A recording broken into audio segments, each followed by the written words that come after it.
இது ஃபர்ஸ்ட் மலேசியாவின் செய்திகள் உங்களுக்காக.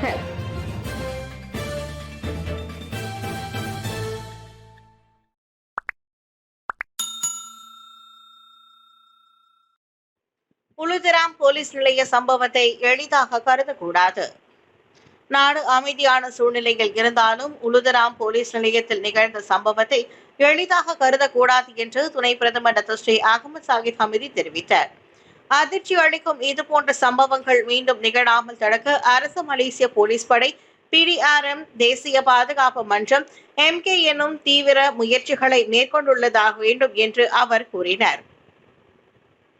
எனினும் அமைதிக்கான குறியீட்டின் அடிப்படையில் பயங்கரவாத அம்சங்கள் இல்லாத மிக அமைதியான நாடுகளில் மலேசியாவும் ஒன்று என டாக்டர் அகமது சாஹித் நம்பிக்கை தெரிவித்தார். நம் நாடு பயங்கரவாதத்திலிருந்து விடுபட வேண்டும். நம் நாட்டில் உள்ள பல்லினங்கள் மற்றும் மதங்களின் அமைதிக்கு உத்தரவாதம் அளிக்க வேண்டும் என்றார் அவர். ஃபெல்க்ரா ஜபுத்ரா நிறுவனம் மற்றும் சினர்ஜி சி நிறுவனத்தின் உயிர்வாயு மின் அலையை திறந்து வைத்த பின்னர் அவர் செய்தியாளர்களிடம் அவ்வாறு குறிப்பிட்டார். தொலைத்தொடர்பு பிரச்சினைகளை களைய அதன் கோபுர நடத்துனர்கள் ஒத்துழைக்க வேண்டும். அனைத்து பிரச்சினைகளும் உடனடியாக தீர்க்கப்படுவதை உறுதி செய்ய செயல்பாட்டை விரைவுபடுத்த குத்தகையாளர்கள் மற்றும் தொலைத்தொடர்பு கோபுர நடத்துனர்கள் ஒத்துழைக்க வேண்டும் என்று தொடர்பு அமைச்சர் ஃபாமி ஃபட்சல் கேட்டுக் கொண்டிருக்கிறார். சனிக்கிழமை சபா தவாப் கம்போங் மாங்காவில் ஜெலண்டோ திட்டத்தின் கீழ் உள்ள தொலைத்தொடர்பு கோபுரத்தின் செயல்பாட்டை பார்வையிட்ட பின்னர் அவர் செய்தியாளர்களிடம் பேசினார். ஜெண்டேலா திட்டம் சீராக மேற்கொள்ளப்படுவதை உறுதி செய்ய தொடர்பு அமைச்சும் தொடர்பு மற்றும் பலுடக ஆணையமும் அவ்வப்போது கண்காணிப்பு நடவடிக்கைகளில் ஈடுபடும் என்று ஃபாமி தெரிவித்தார். ஓட்டுரிமம் இல்லாத அந்நிய நாட்டவருக்கு வாகனங்களை வாடகைக்கு கொடுக்கும் உரிமையாளர்களை JPJ அடையாளம் காணும்.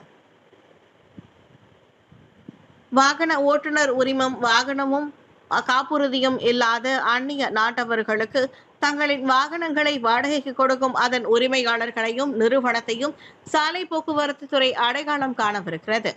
இதர அமலாக்க நிறுவனங்களுடன் இணைந்து மேற்கொள்ளப்பட்ட JPJவின் ஒருங்கிணைக்கப்பட்ட சோதனை நடவடிக்கையின் போது வாகன ஓட்டுநர் உரிமம் இல்லாமல் வாடகைக்கு காரை செலுத்தி வந்த அந்நிய நாட்டவர் கைது செய்யப்பட்டதை தொடர்ந்து JPJ அமலாக்க இயக்குனர் முகமது கிஃப்லி மஹான் தெரிவித்தார். சற்று முன்னர் ஹோண்டா சிட்டி வகை கார் ஒன்று பினாங்கில் இருந்து வாடகைக்கு கொண்டு வரப்பட்டுள்ளது. நாங்கள் மேற்கொண்ட விசாரணையில் தெரிய வந்துள்ளது. எனவே சம்பந்தப்பட்ட அந்த வாகன உரிமையாளரை நாங்கள் அடையாளம் காணவிருக்கிறோம். விசாரணைக்காக அவரின் விளக்கத்தையும் பெறவிருக்கிறோம். அந்த வாகனம் வாடகைக்கு கொண்டு வரப்பட்டிருந்தால் இதர குற்றங்களுக்காக நாங்கள் நடவடிக்கை எடுப்போம் என அவர் கூறினார். ஏப்ரல் வரையில் 7065 5G தளங்களின் நிர்மாணிப்பு பணிகள் நிறைவு. இவ்வாண்டு ஏப்ரல் மாதம் வரை நாடு முழுவதிலும் 7065 5G தளங்களின் நிர்மாணிப்பு பணிகள் நிறைவு பெற்றுள்ளன. மக்கள் தொகை அதிகம் உள்ள பகுதிகளில் 5G இணைப்பின் அளவு 81.5 விழுக்காட்டை எட்டியுள்ளதாக தொடர்பு அமைச்சர் ஃபாமி ஃபட்சல் தெரிவித்தார். 5G பதிவு செய்து கொண்டவர்களின் எண்ணிக்கையும் 1,19 லட்சம் அல்லது 35.4 விழுக்காடாக பதிவாகி உள்ளதாக அவர் குறிப்பிட்டார். முதல் கட்ட ஜெண்டேலா திட்டத்தின் கீழ் தற்போது தீவிரமாக நிர்மாணிக்கப்பட்டு வரும் 398 கோபுரங்கள் உட்பட 647 புதிய கோபுரங்கள் சபாவிற்கு ஒதுக்கப்பட்டுள்ளது. ஆண்டு இறுதியில் சுமார் 400 கோபுரங்களின் நிர்மாணிப்பு பூர்த்தியடையும். MCMC ஆக்கப்பூர்வமான கண்காணிப்பு நடவடிக்கைகளை மேற்கொள்ளும் என்றார் அவர். இவ்வாண்டின் முதலாம் காலாண்டு வரை சபாவில் மக்கள் தொகை அதிகம் உள்ள பகுதிகளில் 5G இணைப்பு 68.4 விழுக்காட்டை அடைந்துள்ளது. மேலும் அங்கு திட்டமிடப்பட்ட 595 5G தளங்களில் 545 தளங்களில் நிர்மாணிப்பு பூர்த்தியடைந்துள்ளது. உளுதிராம் போலீஸ் நிலைய தாக்குதல், 7 நாட்கள் தடுப்பு காவல். உளுதிராம் போலீஸ் நிலையத்தில் நடத்தப்பட்ட தாக்குதல் தொடர்பில் விசாரணைக்கு உதவும் பொருட்டு சிங்கப்பூர் பிரஜை உட்பட 7 நேற்று முதல் மே 24ஆம் தேதி வரை 7 நாட்களுக்கு தடுப்பு காவலில் வைக்கப்பட்டுள்ளனர். செக்ஷன் 302 கீழ் விசாரணையை மேற்கொள்ள ஜோஹர் பாருவில் உள்ள ஸ்ரீ அலாம் மாவட்ட போலீஸ் தலைமையகத்தில் அவர்களை தடுத்து வைக்க மேஜிஸ்ட்ரேட் ஹிதாயாத்துல் ஷஹிடா ஹம்துடின் அனுமதி அளித்தார். தடுப்பு காவலில் வைக்கப்பட்டுள்ள சந்தேக நபர்களில் ஒரே குடும்பத்தை சேர்ந்த 19 62 வயதிற்கு உட்பட்ட 5 அடங்குவர். வியாழக்கிழமை பின்னிரவு நேரத்தில் நிகழ்ந்த அத்தாக்குதலை தொடர்ந்து சந்தேக நபரின் இல்லத்தில் மேற்கொள்ளப்பட்ட சோதனையில் அவரின் குடும்ப உறுப்பினர்களாகிய இவர்கள் அனைவரும் கைது செய்யப்பட்டனர். சம்பவம் நிகழ்ந்த போது அந்த போலீஸ் நிலையத்தில் இருந்த 21 மற்றும் 22 வயதான 2 உள்ளூர் கல்லூரி மாணவர்களும் தடுத்து வைக்கப்பட்டுள்ளனர். பின்னரவு 2:45 மணி அளவில் ஜொஹூர் உளுத்தராம் போலீஸ் நிலையத்தில் முகமூடி அணிந்து வந்த ஆடவர் பாரங்கத்தியால் நடத்திய தாக்குதலில் கான்ஸ்டபிள் அகமது ஹசாப் ஃபாமி அசார் மற்றும் கான்ஸ்டபிள் முகமது ஷஃபிக் அப்துல்லா சயித் ஆகிய இருவரும் உயிரிழந்தனர். குஸ்கோப் கீழுள்ள அனைத்து நிறுவனங்களும் AI உட்படுத்த வலியுறுத்த தொழில் முனைவோர் மற்றும் கூட்டுறவு மேம்பாட்டு அமைச்சின் கீழ் உள்ள அனைத்து நிறுவனங்களும் இலக்கவியல் வங்கி செயல்பாடுகளை வலுப்படுத்த குறிப்பாக செயற்கை நுண்ணறிவு AI பயன்படுத்த வலியுறுத்தப்படுகின்றன. பிரதமர் ஸ்ரீ அன்வர் இப்ராஹிம் கேட்டுக்கொண்டதற்கு இணங்க நாட்டில் AI பயன்பாடு விரிவுபடுத்தப்பட வேண்டும் என்று தொழில் முனைவோர் மற்றும் கூட்டுறவு மேம்பாட்டு துணை அமைச்சர் ரமணன் ராமகிருஷ்ணன் தெரிவித்திருக்கின்றார். இதர நாடுகளும் ஏற்கனவே இந்த இலக்கவியலை நோக்கி நகர்கின்றன. இந்த வாய்ப்பை நாம் பயன்படுத்திக் கொள்ள வேண்டும். இந்த முறை இலக்கவியல் வங்கியாக நம்மை மேம்படுத்திக் கொள்ள வேண்டும். மற்ற நாடுகளுடன் ஒப்பிடுகையில் நாம் பின்தங்கி விடுவோம். எனவே இலக்கவியலை நாம் கவனத்தில் கொள்ள வேண்டிய அவசியமாக நான் நினைக்கிறேன் என்றார் அவர்.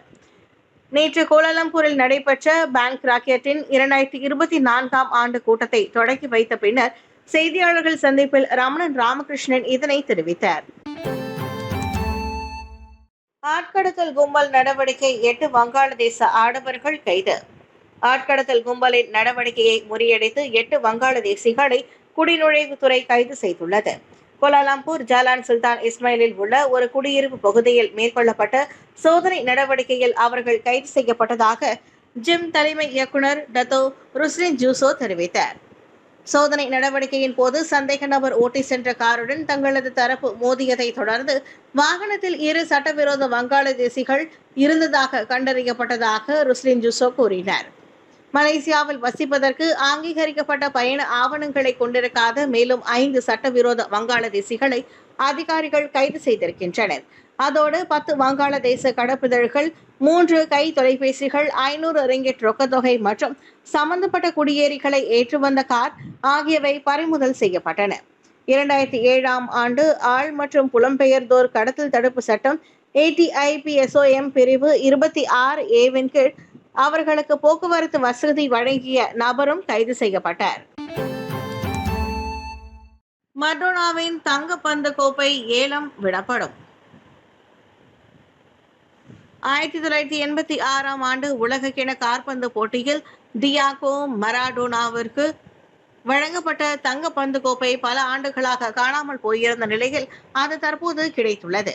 அதனைத் தொடர்ந்து அக்கோப்பை அடுத்த மாதம் பாரிஸில் உள்ள அகுன்ஸ் ஏல மையத்தில் ஏலம் விடப்படும்.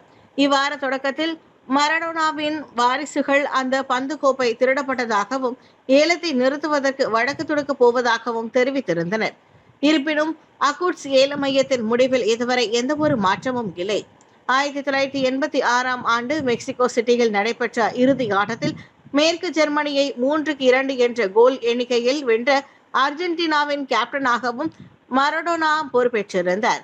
காலிறுதி ஆட்டத்தில் இங்கிலாந்தை 2-1 என்ற கோல் கணக்கில் தோற்கடித்ததை தொடர்ந்து ஹேண்ட் ஆஃப் காட் மற்றும் கோல் ஆஃப் தி செஞ்சுரி என்ற அங்கீகாரங்களும் வழங்கப்பட்டன.